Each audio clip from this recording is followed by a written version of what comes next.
जी Bharatiya Janata party से हमारे साथ आई, इसके लिए उनका बहुत बहुत धन्यवाद once more. And now we got our old friend mister Nizamuddin Rahim at the moment with us, and I'm sure Nizam Saab will have to say something very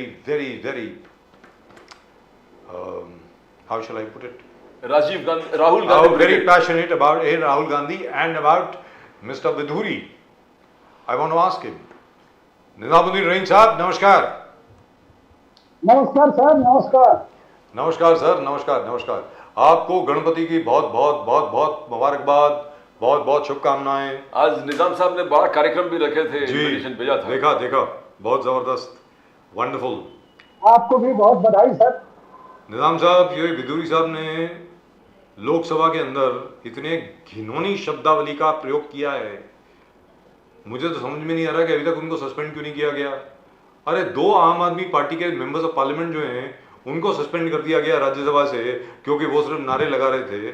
यहाँ पे तो इन्होंने मुसलमानों के खिलाफ ना जाने क्या कुछ कह दिया। इट्स ऑल ऑन रिकॉर्ड, हर चैनल पे चल रहा है। We have decided not to carry it. हमने कहा कि भाई ये इतने गंदी शब्दावली हम इस चैनल पर कैरी नहीं करेंगे। लेकिन मैं आपसे जानना चाहता हूँ, ये क्या है, मतलब क्या हो रहा है ये सर? ओम बिरला जी जो हमारे स्पीकर साहब है लोकसभा के, इनको तो अभी तक इनको मतलब निकाल देना चाहिए था। He should be suspended and he should be prevented from standing for election for the next 10 year. 10 साल के लिए इनको कहना चाहिए कि आप मतलब चुनाव में खड़े ही नहीं हो सकते सर। बिल्कुल सही है। संसद की जिस गरिमा को उन्होंने तार किया, कभी कोई सोच नहीं सकता था कि उस संसद में कभी पंडित जवाहरलाल नेहरू, डॉक्टर बाबा साहब अम्बेडकर, मौलाना आजाद, सरदार पटेल जैसे लोग बात करते थे जी। आज संसद की ये हालत है कि जिन शब्दों का उन्होंने प्रयोग किया, प्रधानमंत्री स्वयं उसके जिम्मेदार हैं, क्योंकि नफरत की जो ज्वाला उन्होंने देश में पैदा की है उसी का ये नमूना है। और जिस तरह का भाषा, अगर पिछले दिनों आपको याद हो कि चल रही संसद में महाराष्ट्र के एक मंत्री ने जिस तरह की भाषा का प्रयोग किया था, अगर उसी वक्त उन पर कड़ी कार्रवाई होती तो शायद आज संसद को ये दिन देखना ना पड़ता। आज बहाना लेकर जेपी नड्डा जी जो है इनके बीजेपी के नेता, उन्होंने अभी उनको कारण बताओ नोटिस इशू किया। एक छोटे से शब्द के लिए इन्होंने राहुल गांधी को संसद की सदस्यता से निकाला, उनका घर छीन लिया। लेकिन इतना बड़ा अपराध करने वाला सांसद जो जिस तरह की भाषा का इस्तेमाल किया, ये संसद की गरिमा के खिलाफ है। तो आज तक अभी तक कोई कार्रवाई नहीं हुई। इससे इनकी मानसिकता और इनकी सोच का पता चलता है।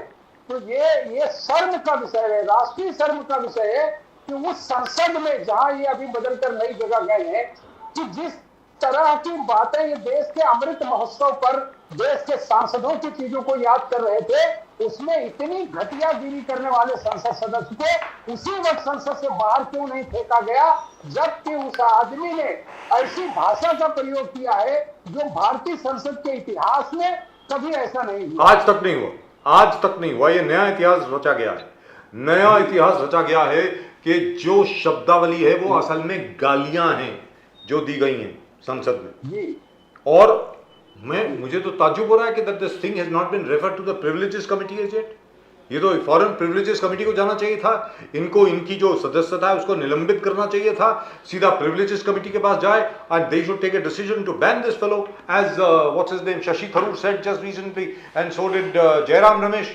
उन्होंने कहा कि ये क्या हो रहा है भाई। In fact it is mister Jairam Ramesh of the Congress जिन्होंने ये उदाहरण दिया कि भाई 2 सांसद हैं भारतीय जनता आम आदमी पार्टी के, जिनको राज्यसभा से सस्पेंड कर दिया गया है क्योंकि वो नारे लगा रहे थे मणिपुर को लेकर के।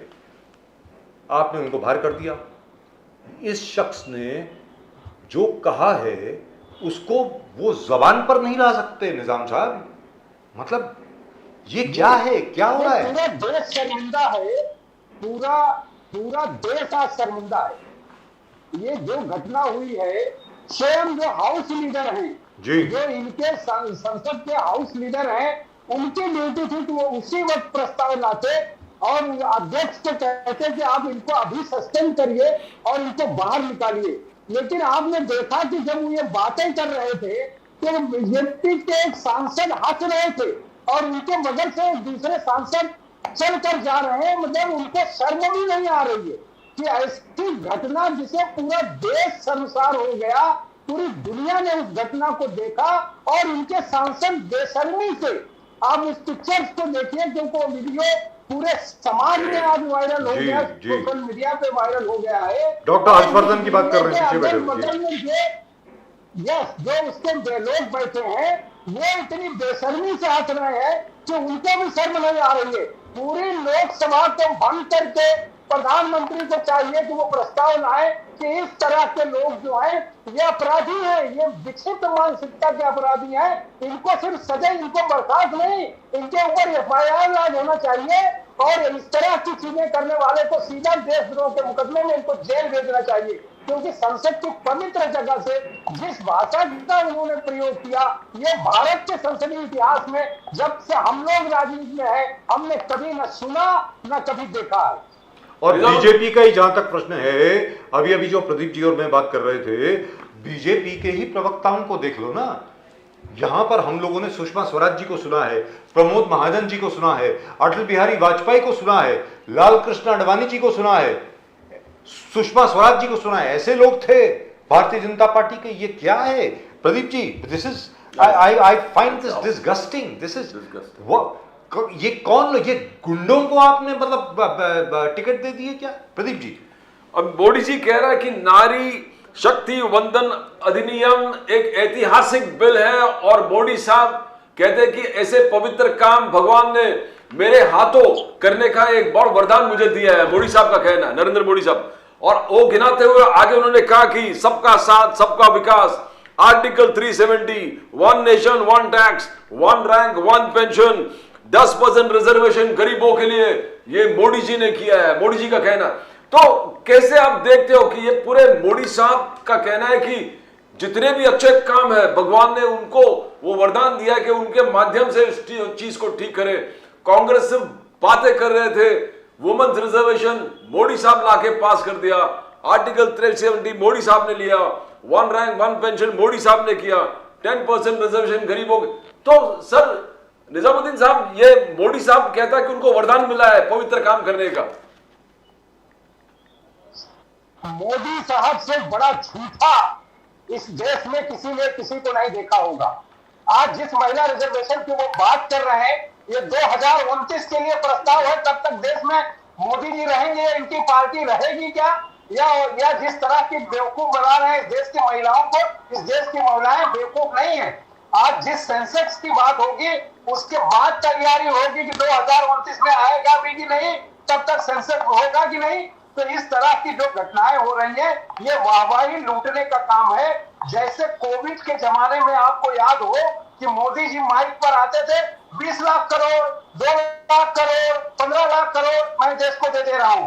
आज तक उसका हसरा आपने देख लिया, 370 का हसरा आपने देखा, 10% रिजर्वेशन का हालत में देखा, मराठा रिजर्वेशन का हालत उनके गले में है। अभी आप महाराष्ट्र में दोबारा आंदोलन के लिए लोग फिर तैयारी कर देंगे, क्योंकि जिस तरह से राज्य के मुख्यमंत्री और उप मुख्यमंत्री ने जाकर मराठा रिजर्वेशन के लोगों से बात किया था कि चलते हुए संसद में एक स्पेशल हम कानून लाएंगे और उसके तहत हम जो है रिजर्वेशन देंगे, वो भी फ्लॉप चला गया और वो टाइम निकल जाएगा। 1 महीने का समय मिला है, दोबारा संसद की बैठक नहीं होगी। उससे पहले इस तरह की घटिया चीजें लाकर वो देश का दिमाग जो है, उसका मन जो है डाइवर्ट करने की कोशिश करते हैं कि जो उनके पीछे की चीजें हैं वो खत्म हो जाए। आज हालत इस देश की हो गई है कि कर्ज इतने बड़े पैमाने पर बढ़ता जा रहा है इस देश का कि अगर जिन लोगों ने कर्ज दिया है, अगर वो गारंटी उनको नहीं मिली और पैसा वापस मांग लिया तो इस देश का क्या होगा? मोदी जी के पास कोई जवाब नहीं है। मोदी जी ने पहले ही कहा है कि हम झोला उठाएंगे चले जाएंगे। ना उनके कोई हाल औलाद है, ना उनको देश में किसी का दर्द है, ना उन्होंने पारिवारिक जीवन कभी जिया है। वो खुद कहते हैं कि मैंने भीख मांग कर खाया और हम सबको भीख मांगने पर लगा देंगे, और वही काम वो कर रहे हैं। 370 की बात करते हैं। आज भी आप देखिए कि क्या कश्मीर का बचने वाला ब्राह्मण आज भी कश्मीर जा पाया क्या? क्या आतंकवाद कश्मीर से अभी खत्म हुआ क्या? और जिस तरह की और भी इनकी जो प्लानिंग्स आ रही है, इनके बस में नहीं है कि भारत को सुधार सकें। आज मनरेगा अगर नहीं होता मिसेस गांधी और मनमोहन सिंह जी का, तो देश की गरीब जनता भूखों मरती। ये 80 करोड़ जनता को फ्री का राशन सिर्फ इसलिए दे रहे हैं कि वो बगावत नहीं करें, लेकिन देश की इकोनॉमी को तबाह और बर्बाद कर रहे हैं। और जिस तरह की राजनीतिक खेल ये खेल रहे हैं, वो एक आग का गोला है जो देश के लोकतंत्र को बर्बाद कर देगा, जो देश की अस्मिता को तार तार करेगा, जो देश के संविधान को बर्बाद करेगा, जो देश के भाईचारा को तबाह करेगा, और देश के नई नस्ल को इस लायक भी ये नहीं छोड़ेंगे कि वो कोई कुछ आगे के लिए डेवलपमेंट करे। आपने कितनी अच्छी बात की कि इस संसद में सुषमा स्वराज जी बोलती थी, पूरा संसद सुनता था। अटल जी बोलते थे तो खुद स्वयं चंद्रशेखर जी जो प्रधानमंत्री थे तो वो कहते थे कि हमें गर्व है कि संसद में इस तरह के लोग हैं। और उसके बाद अडवाणी जी एक कट्टरपंथी नेता थे, उसके बावजूद उन्होंने कभी भावना में बहकर कभी भाषा का गलत दुरुपयोग नहीं किया, कभी उन्होंने किसी भी नेता को अपमानित नहीं किया। लेकिन आज जिस तरह की चीजें मोदी जी कर रहे हैं, योगी जी कर रहे हैं, जिस तरह की चीजें संसद में नड्डा जी के सामने और देश के जो है हाउस का जो हेड है वो अमित शाह के सामने हो रहा है, ये एक राष्ट्रीय शर्म का विषय है कि संसद में गालियां बकी जा रही हैं, शब्दों के माध्यम से धमकी दी जा रही है कि आप बाहर निकलिए तो हम आपको देख लेंगे। अगर ये शब्द भारत के संसदीय इतिहास के सदस्यों का है तो डूब मरना चाहिए कि नेहरू का ये देश मुझे नहीं लगता, ये अंबेडकर जी का देश नहीं लगता, ये सरदार पटेल का देश नहीं लगता, बल्कि ये गुंडों, मवालियों और लुटेरों का देश लगता है जिस भाषा का यहाँ प्रयोग हो रहा है। लेकिन यहाँ निजाम जी एक सेकंड सर, एक सेकंड। यस निजाम जी, जो आपने बात कही, एक मैं छोटा सा सवाल आपसे पूछता हूँ। मोदी जी जब भी बाहर जाते हैं, विदेश जाते हैं, हमेशा गांधी जी को नमन करते हैं, महात्मा गांधी को। हमेशा उन्होंने महात्मा गांधी की बहुत तारीफ की है हर बार। लेकिन इन्हीं के सांसद साक्षी महाराज, इन्हीं के सांसद प्रज्ञा सिंह ठाकुर, गांधी जी के खिलाफ उन्होंने क्या कुछ नहीं कहा। नथुराम गॉडसे की तारीफ करी। प्रधानमंत्री जी ने यहां तक ये कहा था प्रज्ञा सिंह ठाकुर को कि मैं कभी माफ नहीं करूंगा, लेकिन उनके खिलाफ कोई एक्शन नहीं हुआ, अभी भी एमपी हैं। तो ये क्या सोची समझी कोई चाल है बीजेपी की कि गुड कॉप बैड कॉप, कि भाई कहीं ऐसा तो नहीं कि लोगों को लगे कि मोदी जी जो हैं वो बड़े लिबरल हो गए हैं, मुसलमानों के साथ बहुत प्यार हो गया है उनको, क्योंकि वो बार बार कह रहे हैं कि ये पूरा देश एक है वगैरह वगैरह वगैरह। कहीं ऐसा तो नहीं कि भारतीय जनता पार्टी का जो थिंक टैंक है उन्होंने जान करके लगा दिया बिदुरी को कि भाई बोल दो जो कुछ बोलना है, बाद में हम लोग संभाल लेंगे।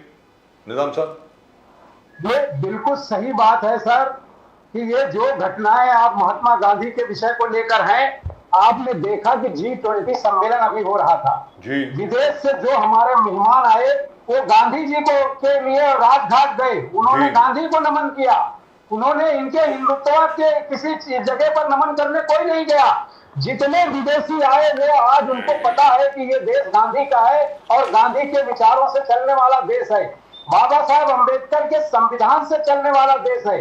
जिस तरह आपने देखा कि प्रधानमंत्री ने एक नई नौटंकी किया कि संविधान के प्रति ले जा रहे थे और उसमें से वो 2 सेकुलर शब्द निकालकर नया संविधान लाने की बात कर रहे थे, ये इनकी सारी मानसिकता जो है वो पहले से तय है, क्योंकि ये कभी नहीं चाहते कि इस देश में जो है अच्छा कोई काम हो। ये जो दिखाने की बात कर रहे हैं, आज लोगों को जिस हालत में इन्होंने पहुंचा दिया है वो आपको चुनाव के दौरान दिखेगा।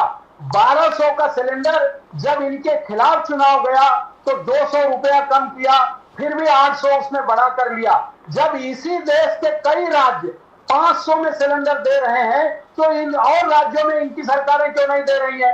तो ये तो एक तरह का ड्रामा है कि अपने लोगों को गांधी के खिलाफ रखो और उसी गांधी के लिए ये विदेशों में, क्योंकि अगर इन्होंने विदेशों में गांधी को गाली दिया या विदेशों में इन्होंने गांधी के खिलाफ बोला तो तय जान लीजिए कि जो लोग भी इनकी थोड़ा बहुत कदर करते हैं वो भी इनको विदेश से इनको जो है बाहर भेज देंगे, इनको भारत वापस भेज देंगे। इन्हें समझने की जरूरत है कि ये अपने लोगों के बीच ये गांधी के विरुद्ध बात करते हैं, इनके लोग जो है नाथूराम गॉडसे की मंदिर बनाने की बात करते हैं, इनके लोग संविधान पर हमला करते हैं, इनको लोग प्रीस्ट को मारते हैं, इनके लोग मस्जिदों को तोड़ते हैं, इनके लोग गुरुद्वारों को तोड़ते हैं। ये राष्ट्रीय शर्म का विषय है। आप अपनी बात कहिए, आप अपने कर्तव्य जो आपने शपथ लिया है इस देश की संसद में सदस्य के तौर पर और देश के प्रधानमंत्री के तौर पर, उसको पूरा करिए। आप कौन से धर्म में क्या कौन करेगा वो तय करने का आपको अधिकार नहीं है, क्योंकि आप उस धर्म के नहीं हैं। निजामुद्दीन जी, मोदी साहब ने गिनाए, बोले कि पुराने पार्लियामेंट ने यह भी देखा है कि इमरजेंसी किस प्रकार से थोपा गया था और पुराने पार्लियामेंट ने यह भी देखा कि लोकतंत्र वापस कैसे आ गए। तो आगे जाके वो इस चीज को दिखाना था कि इंडी अलायंस ने जिस प्रकार से कुछ पत्रकारों को बॉयकॉट कर दिया है, क्या ये पत्रकारों को बॉयकॉट को सोशल बॉयकॉट करना इंडी अलायंस के तरफ, क्या ये लोकतंत्र जो, बिकॉज उनका कहना है, बीजेपी का कहना है, बार बार राहुल गांधी देश विदेश में जाकर ये कह रहा है कि लोकतंत्र खतरे में है। क्या लोकतंत्र का खात्मा ये नहीं है कि कोई पत्रकार को आप आइसोलेट करें, सोशली बॉयकॉट करें? देखिए, जब मोदी जी देश में जाते हैं तो बोलते हैं कि हिंदुत्व खतरे में है। भारत का प्रधानमंत्री हिंदू, देश का गृह मंत्री हिंदू, राष्ट्रपति हिंदू, सारे राज्यों के मुख्यमंत्री एक दो को छोड़कर हिंदू, 540 सदस्यों में 90% से ज्यादा हिंदू। तो राष्ट्र हिंदुत्व कैसे खतरे में आ सकता है, भारत कैसे खतरे में आ सकता है? रही बात मोदी जी की बात करना कि पत्रकारों को निकाल दिया, हमने पत्रकारों को नहीं निकाला, हमने पत्रकारों का बायकॉट नहीं किया, हमने एलो जर्नलिज्म के दलाल मीडिया को निकाला, हमने प्रेस का बायकॉट नहीं किया, हमने सामाजिक काम करने वाले लोगों का बहिष्कार नहीं किया, हमने अच्छे से अच्छे जो मीडिया के लोग हैं, जो सही पत्रकार हैं इस देश का, हमने उनका बायकॉट नहीं किया। इंडिया जो गठबंधन है उसने उन दलालों को जो सिर्फ सांप्रदायिकता की राजनीति कर रहे थे, और वो सारी बातें देश के चैनलों पर साबित हो गई है कि उन्हें गाली देते आप सुनिए, आप उनको हिंदू मुस्लिम के विषय के अलावा देश में वो कोई बात नहीं करते। इन सब चीजों को लेकर उनको बैन किया गया, और उनको नहीं बैन किया, बैन हमने अपने पार्टी, अपने गठबंधन के नेताओं से कहा कि आप इस फालतू के डिबेट में मत जाइए। हमने मीडिया का बायकॉट नहीं किया, मीडिया तब भी हमारे साथ थी, हम मीडिया के साथ हैं, देश मीडिया के साथ खड़ा है। लेकिन ये चंद दलाल पत्रकार हैं जो एलो जर्नलिज्म को इस देश में लाकर इस देश की सांस्कृतिक धरोहर को बर्बाद कर रहे हैं। 5000 साल का इतिहास है भारत का, कभी हिंदू मुसलमान दंगे नहीं होते थे। 800 साल मुगलों का राज्य था इस देश में, एक भी हिंदू दंगा मुसलमान दंगा नहीं हुआ। लेकिन 9 सालों में इन्होंने इस देश की जो खूबसूरत संस्कृति थी उसको तबाह बर्बाद करने का काम कर रहे हैं, और उसमें बड़ा काम ये जो दलाल मीडिया के लोग थे वो कर रहे थे। इसलिए हमने उनका बायकॉट अपने नेताओं ने किया कि हम उनके यहाँ नहीं जाएंगे, हमें जो पसंद नहीं है वो नहीं करेंगे। हमें देश से प्रेम है, देश की मीडिया से प्रेम है, भारत की संस्कृति से प्रेम है। हिंदू राष्ट्र बनाने की जो बात करते हैं, आप पहले हिंदुओं को एक तो कर लो। आज देश का पूरा हिंदू बिखर गया। आपने जितना हिंदुत्व का नुकसान आरएसएस और बीजेपी ने किया, कभी इस देश में हिंदुओं का इतना नुकसान नहीं हुआ। जहां जहां लोग साथ मिलकर रहना चाहते हैं वहां इस तरह के बेहुदा काम करते हैं कि लोगों के अंदर नफरत पैदा हो जाए। निजाम जी, ये काम लोगों निजाम जी, राहुल गांधी ने आंकड़ा दिया, राहुल गांधी जी ने आंकड़ा दिया कि 90 में से 3 सेक्रेटरी जो है, सिर्फ 3 सेक्रेटरी ओबीसी समाज से आता है। बोले ये 3 ओबीसी जो सेक्रेटरीज हैं वो सिर्फ 5% ऑफ टोटल बजट कंट्रोल करता है।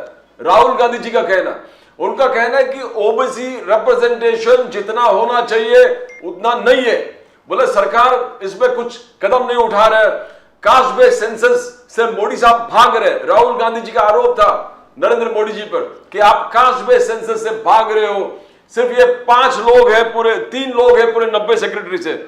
बीजेपी का उत्तर है कि 85 एमपी हमारा ओबीसी समाज से आते हैं। 385 तो बहुत बड़ा परसेंटेज है। उनका कहना है कि हम बोले कि वुमन भी देखो, जहां ओबीसी रिप्रेजेंटेशन वहां पर भी है और लेडीज जो वुमन है 42 वुमन एमपीज है। तो सर निजामुद्दीन जी, ये कैसे, एक राहुल गांधी जी का आरोप और बीजेपी का स्पष्टीकरण, क्या इसमें कुछ जमीन आसमान का फर्क है? कैसे देखते हो आप? राहुल जी का आरोप बिल्कुल सही है। आपको एक घटना का मैं जिक्र करता हूं, याद दिलाता हूं। आपने पिछले दिनों सुना होगा कि भारत के राष्ट्रपति ने यह कहा, महोदया जी ने, कि हमको जो पत्र आते हैं वो पहले कहीं और जाते हैं, वो पत्र की जांच होती है, जब वहां से क्लियरेंस मिलता है तो हमें मिलने मिलता है। उसी तरीके से जो दलित सांसद बीजेपी से चुनकर आए हैं, उनको अधिकार नहीं है वो बीजेपी के किसी मामले में बात कर सके। इसी तरह से जो उन्होंने धोखे से उस ओबीसी के सांसद हैं, आपने उनके संसद का रिकॉर्ड उठाइए। क्या संसद में उन्होंने इस तरह की बातें की? क्या उन्होंने ओबीसी के विषय को रखा? अगर राहुल गांधी ने ये जांच करके बताया कि 3 सांसद या 3% सांसद अगर आए, तो राहुल गांधी सही बात कर रहे हैं। राहुल गांधी कोई ढकी छिपी बात नहीं 3 सेक्रेटरी सर, 3 सेक्रेटरी, सचिव 3 सचिव, 3 सेक्रेटरीज जो है, अगर वो तीन को उन्होंने अपॉइंट किया है, तो इसका मतलब है कि ये कहीं धोखा हो रहा है। क्योंकि जो अपॉइंटमेंट सर वो 92 बैच के बाद वाले, आपने देखा कि आईएएस और आईआरएस में उन्होंने बगैर किसी नॉमिनेशन के बाहर के लोगों को डालने की कोशिश की।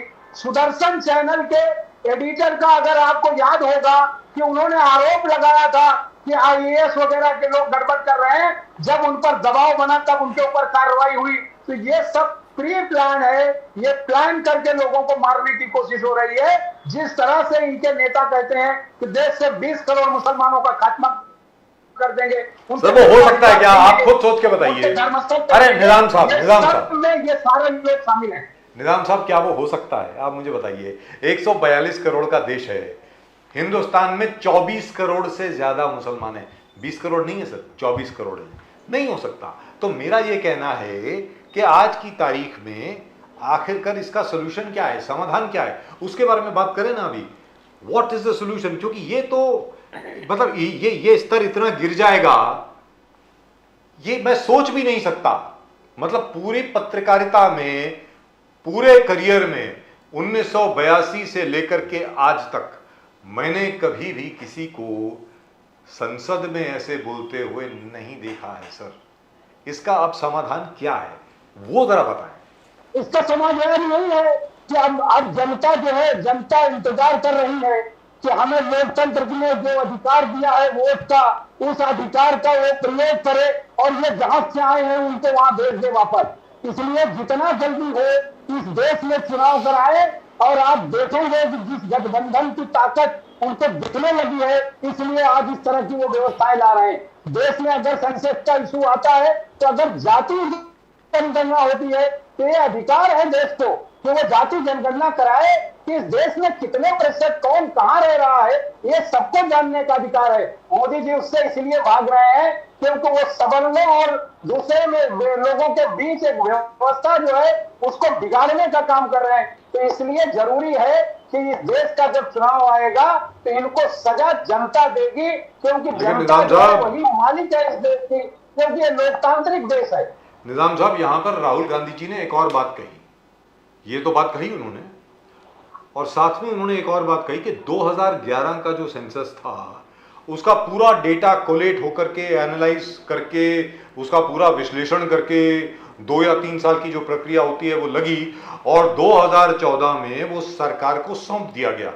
उसके बाद मोदी जी की सरकार आ गई, तो डिपार्टमेंट ऑफ स्टैटिस्टिक्स ने ये कहा कि ये डेटा जरा गड़बड़ है, फ्लॉड है।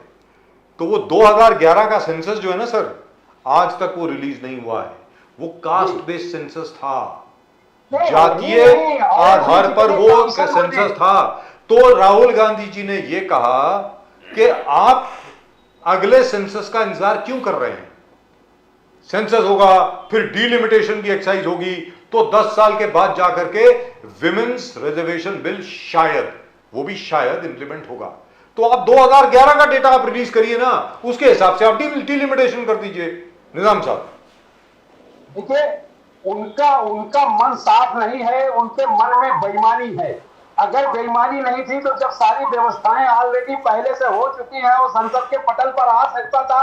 और उस रिजर्वेशन के लिए दूसरी सरकारों ने पहले से महिला आरक्षण देने के लिए तैयारी दिखाई थी, सब तय हो गया था।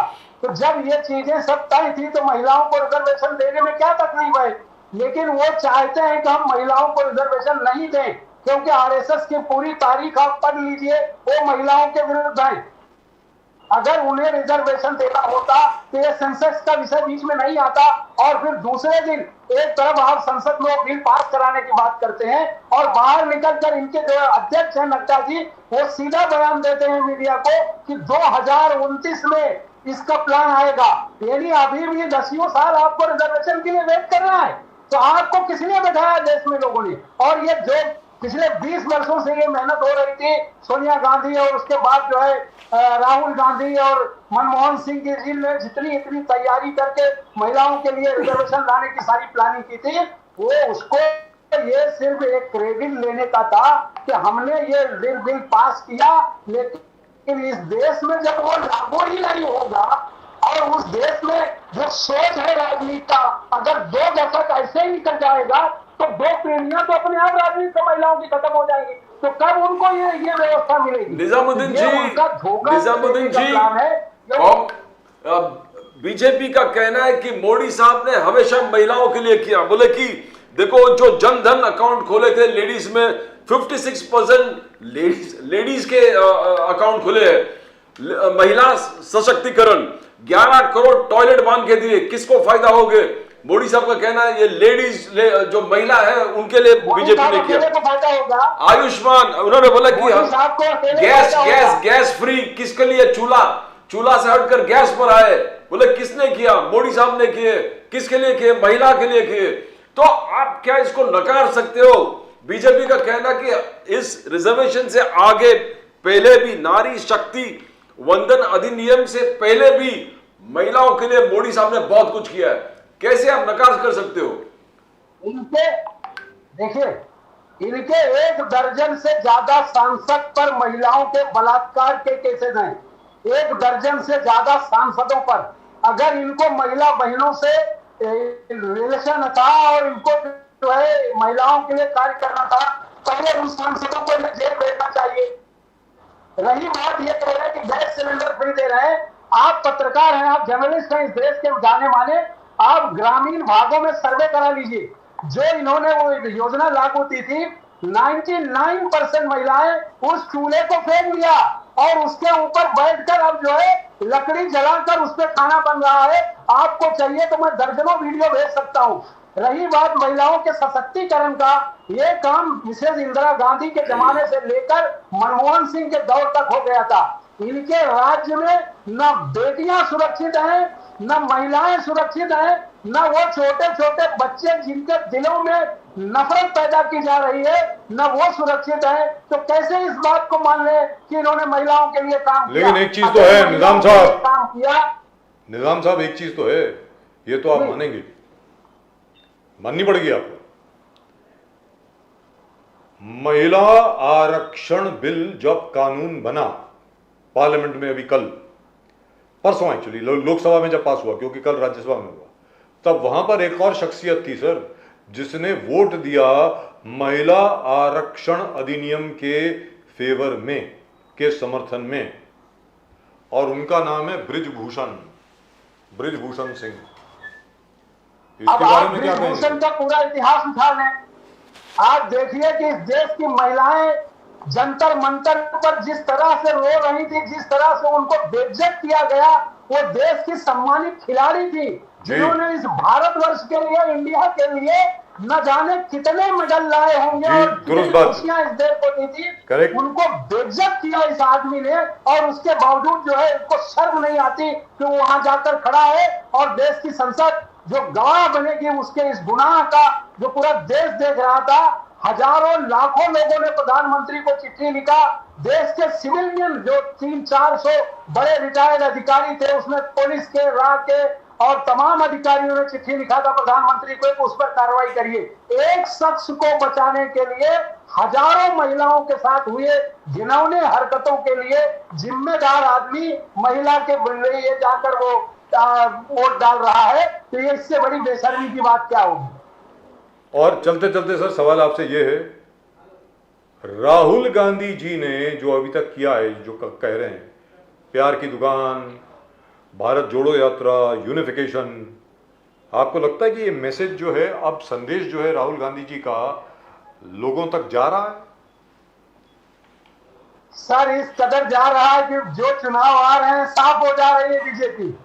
इनका मैसेज इस कदर जा रहा है कि आज चुनाव से भाग रही है सरकार। आप देखिए कि महाराष्ट्र में 2 लोकसभा के बाई इलेक्शन होने हैं और दोनों इनके अपने नेता हैं, भाग रहे हैं, ये चुनाव कराना नहीं चाहते। राहुल गांधी की दूसरी यात्रा भी अक्टूबर में शुरू हो रही है। आप देखेंगे कि 2024 में इनका सुपड़ा साफ हो जाएगा। उससे पहले 5 राज्यों में हम इनको दफन करेंगे। इनकी जो राजनीतिक पार्टी है वो दफन होगी और जनता जिसको चुनेगी ईमानदारी से, जो इस देश को चलाएगा, जो इस देश के लोगों से मोहब्बत करेगा, जो इस देश के गरीब बेबाक मजबूरों का साथी बनेगा, उस पर जो है देश चलेगा और काम करेगा।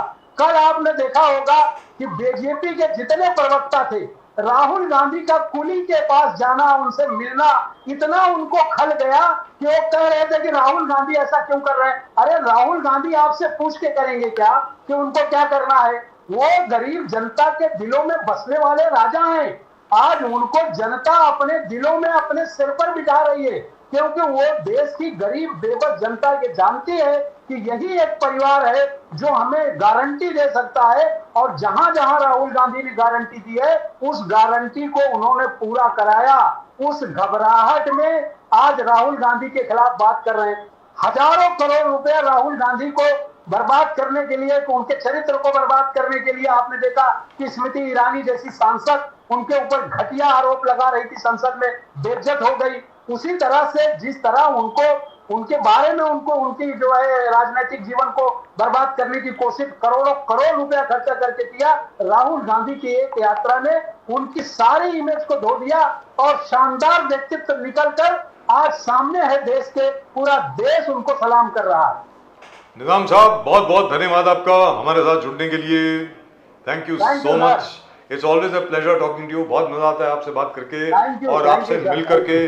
सर कभी ऑफिस में तो आए, हम लोग तो ऐसे ही मिल रहे हैं, मुझे लग रहा है जब से ये गूगल मीट शुरू हुआ है तब तक तो मतलब ऐसे ही मिल रहे हैं। एक बार आइए तो सही, साथ में चाय तो पीजिए। चलिए, नमस्कार नमस्कार नमस्कार नमस्कार। थैंक यू धन्यवाद, thank you.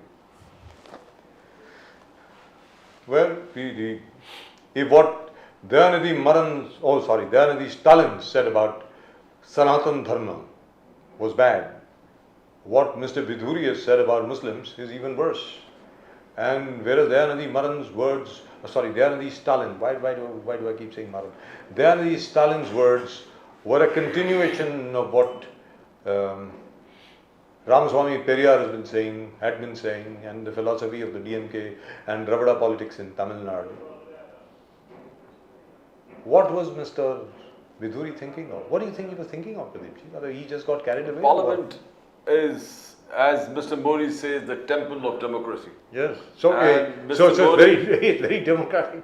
And Mr. Modi, before he entered it, kissed the steps, naman kiye, apne matha wahan par theke, and that shows how he respects the parliament. He respects the entire sanctity of the parliament.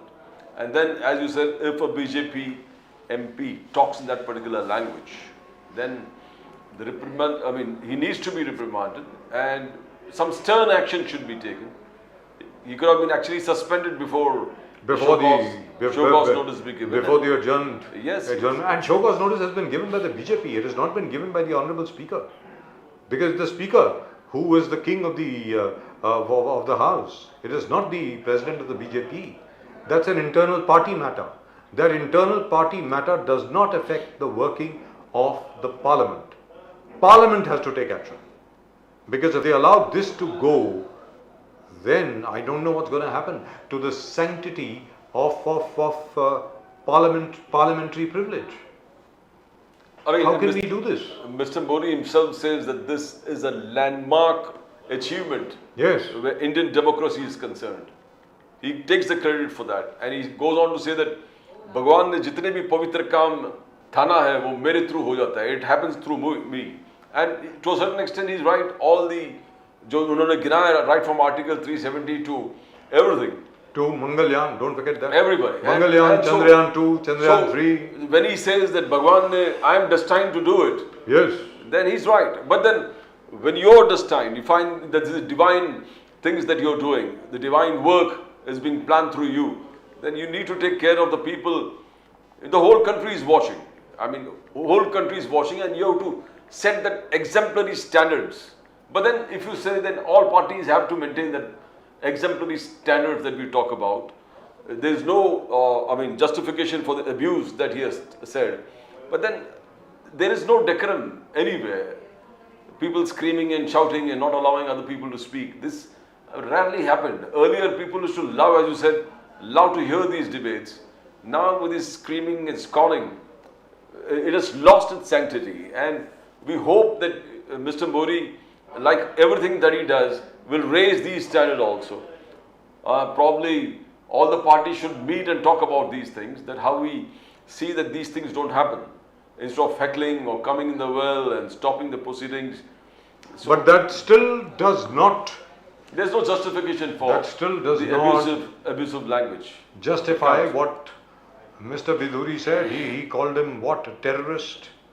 He used the particularly offensive Hindustani word for circumcision, and he called him a pimp, and so on and so forth. He can't do that. I mean, that's awful. I remember in the earlier parliament when the Honourable Lady Congress MP Renuka Chaudhary was continuously laughing when Mr. Prime Minister was speaking. So he called her Subnakha. Now, he talked very sweetly. I mean, he reprimanded, बोले कि ऐसे हंसी रामायण के बाद अब सुनने को मिला. And the whole parliament laughed at it, except some of the few Congress. Some few of the Congress people, and Yes.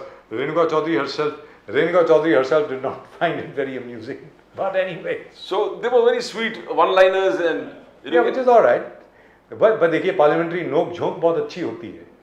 Whenever it is delivered with a lot of courtesy and tact and wonderful language, the way it used to be. Pramod Mahajan ji की जो वो speech है, where he talks about how everybody who is a minority in parliament is in power and the majority party is the party sitting in the opposition. Now, that is a speech which is a landmark speech in parliament and nobody can ever forget it. That's wonderful. लेकिन प्रदीप जी, जो बेचारे हमारे राघव चड्ढा जी और संजय सिंह जी, आम आदमी party के, उन्होंने तो सिर्फ नारे लगाए थे भाई कि मणिपुर पे बात करो या अडानी पे बात करो, मणिपुर पे बात करो. और हमारे जो धनखड़ साहब हैं, उन्होंने उनको सस्पेंड कर दिया. लेकिन ये बिधूरी का क्या होगा?